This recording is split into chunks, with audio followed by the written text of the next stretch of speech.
एक बार भगवान गौतम बुद्ध शहर से गुजर रहे थे। उनकी नज़र अचानक कपड़े की एक दुकान पर पड़ी। कपड़े की दुकान में एक व्यापारी बैठा था जो बहुत दुखी और बहुत परेशान नजर आ रहा था। बुद्ध आगे आए और उस व्यापारी के दुकान के अंदर चले गए। दुकान के अंदर आकर महात्मा बुद्ध ने उस व्यापारी से पूछा कि तुम इतने परेशान और दुखी क्यों हो? अगर कोई परेशानी है तो तुम मुझे बताओ, मैं तुम्हारी कुछ मदद कर सकूंगा। कपड़े के व्यापारी ने महात्मा बुद्ध को बहुत ही आदर के साथ दुकान के अंदर बैठा दिया। फिर उस व्यापारी ने भगवान गौतम बुद्ध से कहा कि कुछ समय पहले मेरी पत्नी की मृत्यु हो गई थी। तब से मेरा छोटा बेटे की देखभाल करने वाला कोई नहीं है।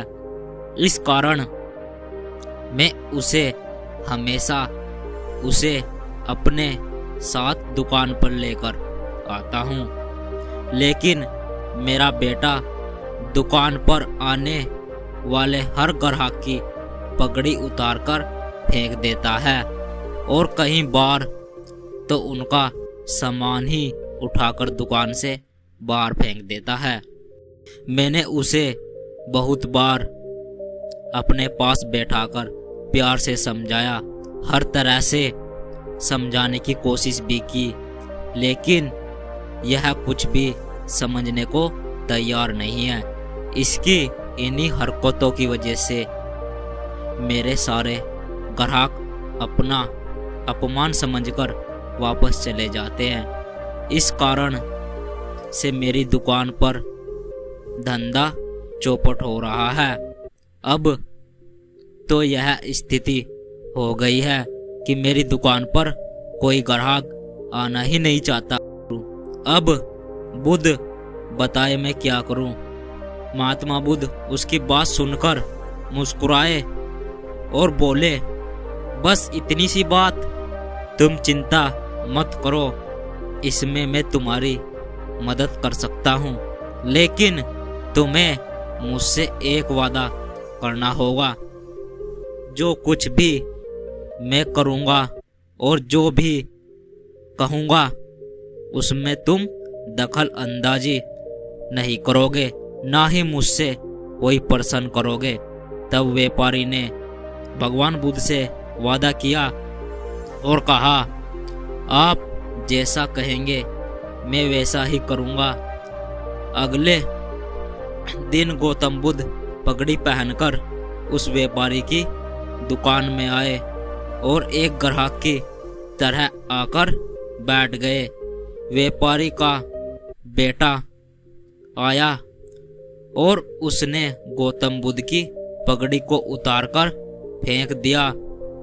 भगवान गौतम बुद्ध मुस्कुराए, बच्चे से कहा, बहुत अच्छा, जाओ उस पगड़ी को उठाकर वापस ले आओ। वह बच्चा दौड़कर गया और पगड़ी को वापस लेकर बुद्ध को दे दी।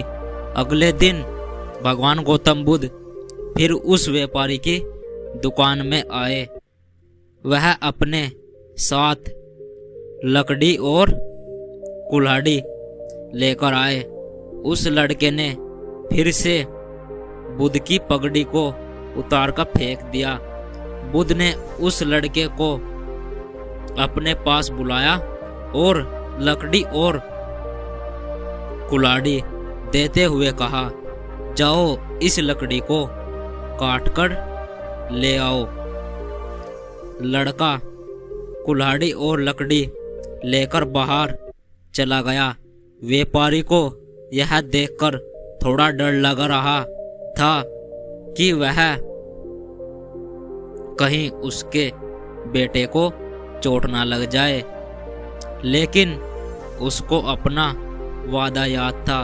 7 दिनों तक बुद्ध कोई ना कोई नया काम लेकर आते और उस लड़के से करवाते। कुछ दिनों के अंदर वह लड़का भूल गया कि उसे किसी की पगड़ी उछालनी है।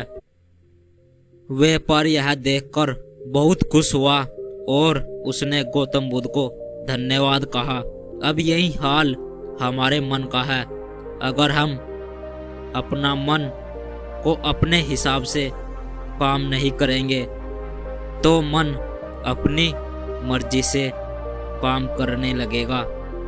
भगवान गौतम बुद्ध को मिलने से पहले उस लड़के का मन अनियंत्रित रूप से काम कर रहा था, लेकिन भगवान गौतम बुद्ध ने लड़के को एक दिशा दी और उससे इतने काम करवाए कि वह धीरे धीरे उसकी आदत बन गई और उसका मन समझ गया कि अनियंत्रित होकर काम नहीं कर सकता। मन को काबू करने के लिए हमें अपने मन को अपने हिसाब से चलाना होगा, ना कि मन के हिसाब से चलना होगा। तो अगर आपको महात्मा बुद्ध की यह कहानी अच्छी लगी हो तो प्लीज़ इस वीडियो को लाइक और शेयर जरूर करें। सबका मंगल हो।